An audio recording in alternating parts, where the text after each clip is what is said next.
Сүлд нь гаргацсан. Энэ дээр одоо даваасар намаг хийсэн эдэргээд худлаа яриад байгаа. 2013 оны 10 сарын 3-нд хийсэн шүү. Би засгийн газарт байгаагүй. Тэгэхээр ийм юмнууд бол байгаа. Ер нь бол юу гол нь хэлэх гээд байна гэхлээр монголчууд бүгд ингэж нэг ойлголттой болмоор байна. Яг юу тойроод бид нар маргалтаад байна. Би дахиад хэлье. Зарим нэг нь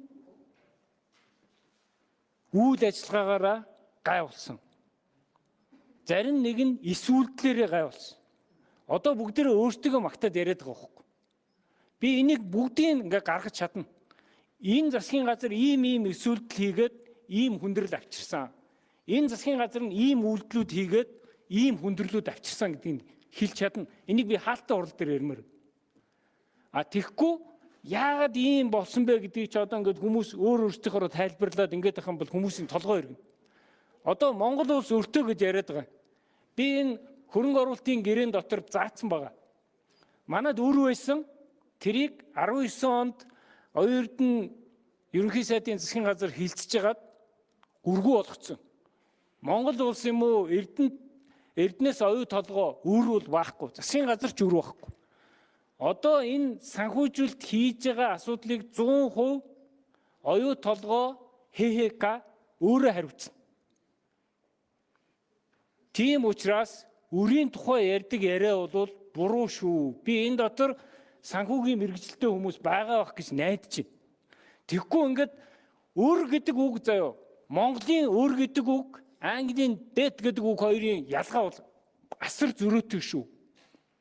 Яагаад гэвэл санхүүгийн орчинд debt гэдгээр бүх санхүүжилтийг ярьдаг.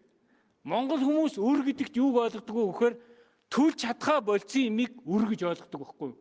Тэрнээс эн чинь бодвол санхүүжилтийн хувьд зүгээр л санхүүжүүлэх хэрэгсэл. Энэ дотроо бид нар өөрсдийнхөө хөрөнгөөр санхүүжүүлсэн байна уу? Зээлээр санхүүжүүлсэн байна уу? Давуу эрхийн хувьцаагаар санхүүжүүлсэн байна уу? Санхүүжилтийн маш олон арга байгаа шүү дээ. Алийн хязгаарлал Монголд хэрэгтэй юм бэ гэдэг л ийм тухай асуудал. Одоо тэр 15-ын 7-гийн 8-д байгаа 80%-ийн заалт чинь болвол зөвхөн ашиг хуваасан зүйл дээр нь л байгаа. Тэрнээс манайх 34% авчих юм бол тэн дээр ямар ч асуудал байхгүй. Энийг одоогийн их хурл, одоогийн засгийн газар хийх ёстой. За өөр нь хамаагүй юм шиг ярьчлаа л та тэгээд. Чин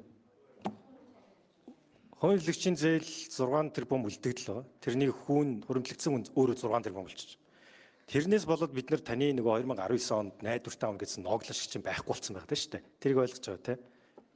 За дараагийнх